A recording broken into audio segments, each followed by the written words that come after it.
जगन्नाथ पीके Odisha TV को आपण मानकु स्वागत और अभिनंदन। जदि यह वीडियोटी आपण मानकु भल लगे लाइक शेयर एंड सब्सक्राइब करियो। 586 ग्रेजुएट प्रार्थी को विभिन्न पदरे नियुक्ति देवे राज्य सरकार।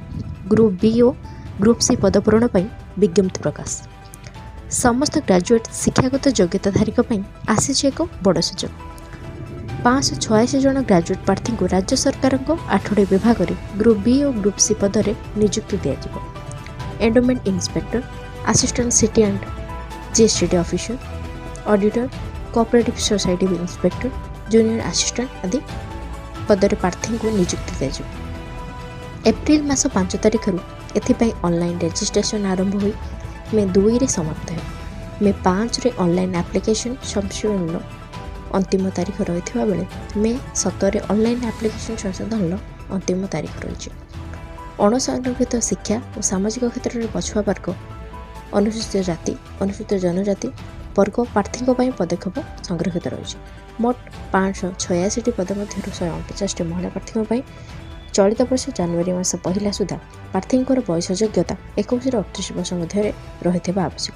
एथिपाई आवेदन करबो हेले प्रार्थी शिक्षागत योग्यता स्नातक सहित से कंप्यूटर जानिथिबा आवश्यक। आसंता 5 दिन पर्यंत राज्य में काल बैशाखी जनित वर्षा आशंका। विभिन्न जिला को येलो अलर्ट जारी। राज्य पर वर्तमान एक निम्न चापरेखार प्रभाव पड़ुछि। एही प्रभाव में राज्यर विभिन्न स्थान में काल बैशाखी जनित वर्षा जारी। मुख्यतः अपराह्न में बिजुली घड़घड़ी सह वर्षार प्रभाव देखा मिलता बेले अनेक स्थान में दिन बेला पूर्व भली तापमात्रा 37 ରୁ 38 डिग्री मध्य रहुछि। तेबे 19 तारिख बेलू कालबैशाखी प्रभाव अधिक रहिबा आकलन करा जायछि। 19 बेलू निम्न चापरेखा सह बंगोपसागर में एक गुरुचाप वलय सृष्टि हेबो। एथिसह वायुमंडल में वायु चलाचल में प्रभाव पड़िबो। एभली 3 प्रकार पाणीपाग नियामक जोगु राज्य में बिजुली घड़घड़ी सहित वर्षा स्थाने स्थाने 40 ରୁ 50 किमी बेगर पवन बहिबार आशंका रही। आसंता 5 दिन पर्यंत राज्य में कालबैशाखी जनित वर्षा आशंका रहिबो। आसंता 3 दिन पर राज्य में कालबैशाखीर प्रकोप अधिक रहिथिबारु 3 ରୁ 5 डिग्री पर्यंत तापमात्रा ह्रास हेबो। आसंता 3 दिन जाए दिनर तापमात्रा विशेष परिवर्तन हेबाकु नथिबा बेले उपकूल ओडिशा रे 34 से 37 डिग्री, आभ्यंतरीण ओडिशा रे 37 ରୁ 39 डिग्री मध्य तापमात्रा रहिबार संभावना रही। अन्यपटे 5 दिन पर्यंत कालबैशाखी जनित वर्षा को दृष्टि रखी पाणीपाग केन्द्र विभिन्न जिला को येलो अलर्ट जारी करिछि। पाणीपाग केन्द्र सूचना अनुसार अनुगुल, ढेंकानाल, बौद्ध, कंधमाल, कलाहांडी, नयागढ़, कटक, जाजपुर आदि जिले में बिजुली घड़घड़ी सह वर्षा आशंका थिबारु जिलागुड़ी को येलो अलर्ट जारी करा जायछि।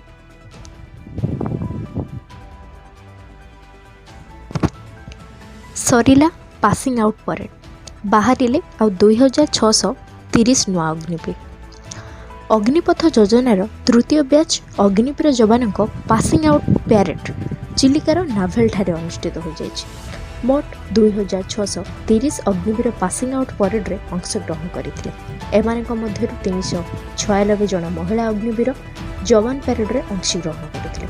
16 सप्ताह ट्रेनिंग सारिबा परे परेड अनुष्ठित होइथिला। एथिरे नौसेनार मुख्य एडमिराल आर हरिकुमार मुख्य अतिथि भाव जोग देथिले। आईएनएस परिसर में शहीद स्तंभ में पुष्पमाल्य देवा पर परेड स्थल में अग्निवीर मान देश मातृकार सेवा शपथ करा। एही अवसर में अग्निवीर जवान मान मध्यरु श्रेष्ठ जवान मान मुख्य अतिथि सम्मानित करने सहित स्वागत करथिले। नौसेनार मुख्य एडमिराल आर हरिकुमार अग्निवीर जवान भारतीय नौसेना योगदान एवं महिला अग्निवीर कृतित्व को भूयसी प्रशंसा करथिले। नौसेना एआई टेक्नोलोजी व्यवहार सहित भारत चीन प्रतिरक्षा संपर्क में निजर प्रतिक्रिया रखिले। एथिसह अग्निवीर योजना को करा समालोचना प्रतिक्रिया रखिले। तेबे पासिंग आउट परेड पर अग्निवीर जवान मैंने 18 दिन छुट्टी पर निज निज ब्रेन में 4 मासर ट्रेनिंग सारे बोली आईएनएस पक्षर सूचना दी।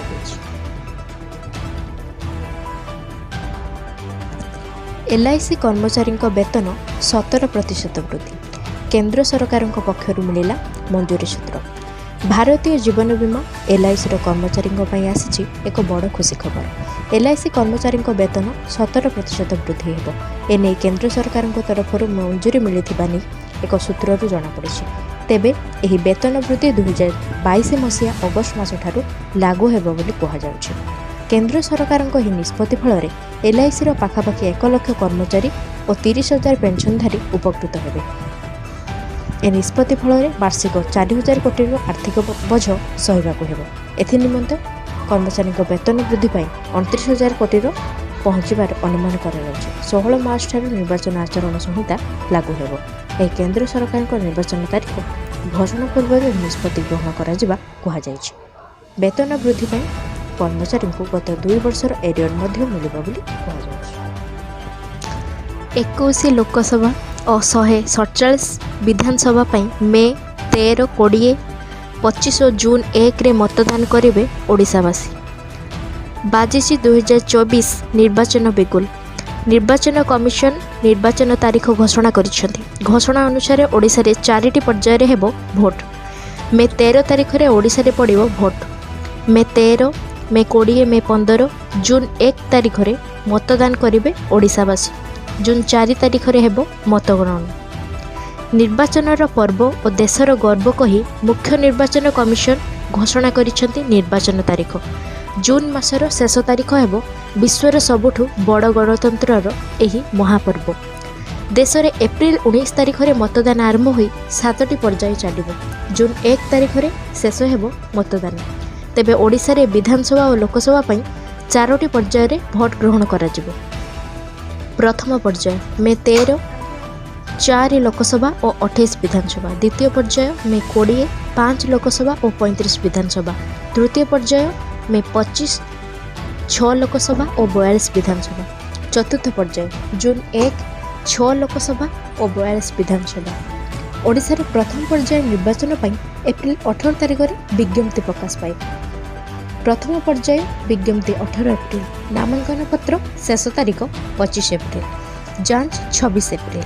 प्रार्थीपत्र प्रत्याहार 29 एप्रिल। मतदान मे 13। सेहीपरि द्वितीय पर्याय विज्ञप्ति 26 एप्रिल। नामांकन पत्र शेष तारीख मे 3। जांच मे 4। प्रार्थीपत्र प्रत्याहार मे 6। मतदान मे 2। तृतीय पर्याय विज्ञप्ति 29 एप्रिल। नामांकन पत्र शेष तारीख मे 6। जांच मे 7। प्रार्थीपत्र प्रत्याहार मे 9। मतहार मे 5। चतुर्थ पर्याय विज्ञप्ति मे 7। नामांकन पत्र शेष तारीख मे 14। जांच मे 15। प्रार्थीपत्र प्रत्याहार मे 17। मतदान जून 1। जून 4 तारीख रे हेबो मतगणना। ओडिशा रे केउ तारीख रे एवं केउ जिला मानकर मतदान रही तार एक विज्ञप्ति प्रकाश पाई। मे 13 रे कलाहांडी, नवरंगपुर, बरहमपुर, कोरापुट। मे 20 रे बरगढ़, सुंदरगढ़, बलांगीर, कंधमाल, आस्का। मे 25 रे संबलपुर, केउझर, ढेंकानाल, कटक, पुरी, भुवनेश्वर एवं जून 1 रे मयूरभंज।